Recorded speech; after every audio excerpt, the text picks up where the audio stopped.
the month of August itself.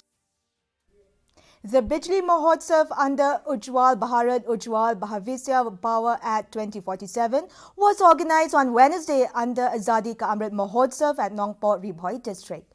Miral Born Saim MLA Nongpoh graced the occasion as the chief guest.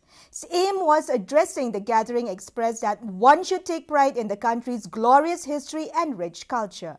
Others who attended the program are Shri M.B. Tongper, Additional Deputy Commissioner Ribhoi Shri Abhishek Kumar, Deputy General Manager NEPCO Rangba Shnong Shri P.K. Bora, Executive Director NEPCO, officials of NEPCO and State Power Department as well as from District Administration were present during the function.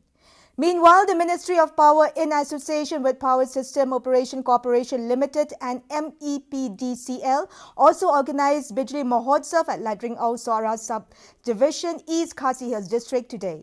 Given Miguel Malem and MLA graced the program as the chief guest. The program was also attended by Shri L. Kinjing, ADC IC Sohra Civil Subdivision and other officials.